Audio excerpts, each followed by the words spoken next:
The scene inside the Oval Office on that particular Monday was not just another routine day in the political calendar of the United States, but rather a symbolic reflection of the power of executive authority and the unrelenting spotlight of the press on the President of the United States, Donald J.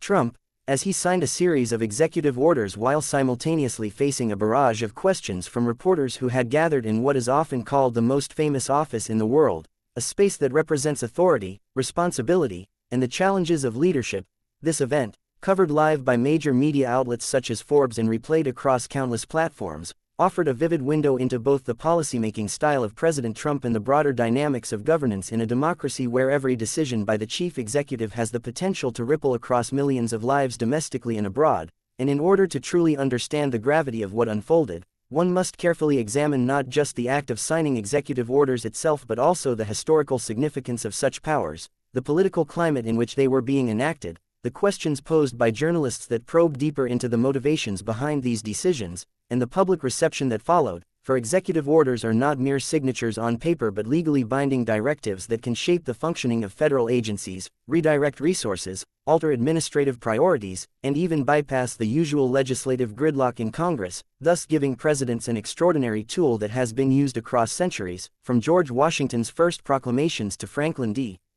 Roosevelt's New Deal orders and beyond, yet always subject to debate, judicial review, and political controversy, especially when they touch upon polarizing issues such as immigration, healthcare, economic regulation, national security, or foreign policy. And Donald Trump, throughout his presidency, demonstrated a unique reliance on executive orders, using them as instruments to quickly deliver on campaign promises, respond to crises, and project decisiveness to both his supporters and critics, which in turn sparked intense debates about the balance of power between the executive and legislative branches, about the limits of presidential authority, and about the role of the media in questioning, challenging, and interpreting these actions, which is precisely why the image of Trump at his desk, flanked by aides, pen in hand, signing orders while reporters fired question after question, resonates as a telling snapshot of the Trump era, an era defined by bold declarations, combative press interactions, and an unwavering determination to dominate the narrative, even as controversies swirled and opposition mounted.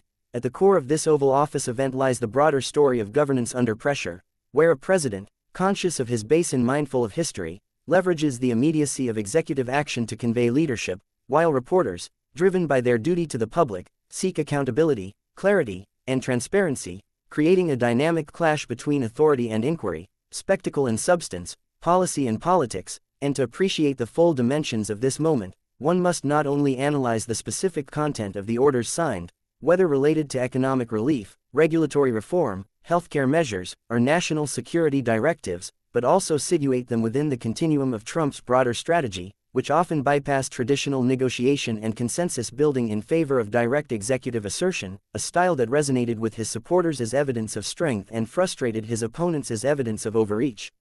Thereby amplifying the stakes of every such signing ceremony. The presence of reporters in that room was not accidental but essential, for the press corps embodies the democratic principle that power must always face scrutiny, and their persistent questions, sometimes pointed, sometimes repetitive, reflected not just curiosity but the deeper anxieties of a nation grappling with uncertainty, polarization, and crisis. And Trump's responses, often combative or dismissive, reinforced his well-established adversarial relationship with the media, a relationship that fueled both his rise and the controversies surrounding his tenure, turning every press interaction into a performative battle for truth, perception, and control of the public narrative, which is why this particular moment, when executive power met journalistic persistence in the symbolic heart of American government, deserves close study not merely as a news clip but as a lens into the functioning of modern democracy, where authority and accountability are constantly negotiating their boundaries. Furthermore, the implications of such executive orders extend beyond the immediate headlines,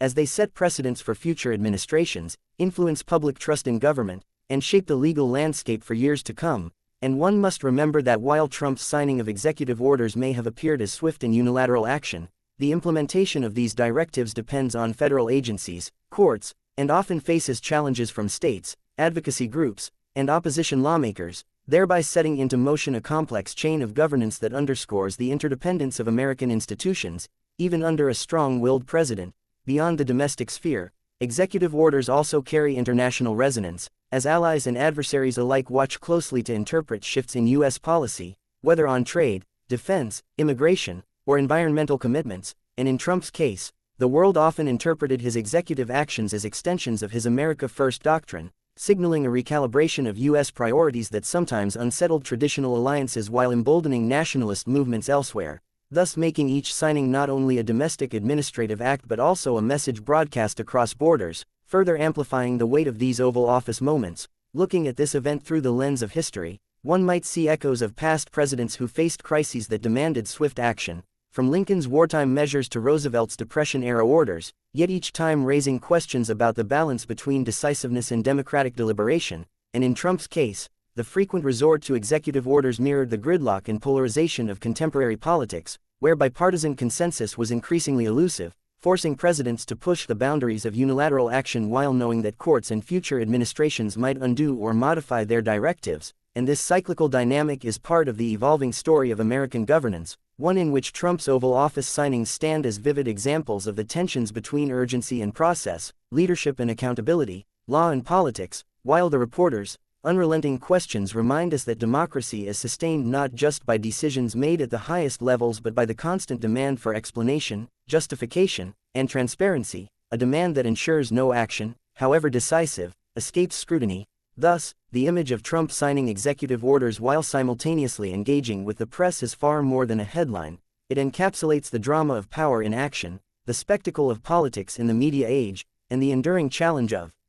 governance in a polarized democracy, where every signature is both an act of authority and a subject of debate, and where every question from a journalist is both a pursuit of truth and a performance in the theater of accountability, making this Oval Office moment a rich case study for anyone seeking to understand the dynamics of American politics, the evolution of executive power, and the relentless scrutiny of the modern presidency, a scrutiny that ensures history will judge not just the orders signed but the manner in which they were justified, challenged, and remembered, for in the end, leadership is measured not only by the actions taken but by the conversations they provoke, the controversies they ignite, and the legacies they leave behind, which is precisely why the story of Trump's executive orders and his engagement with reporters on that day continues to matter, inviting analysis, debate, and reflection long after the ink on those documents has dried.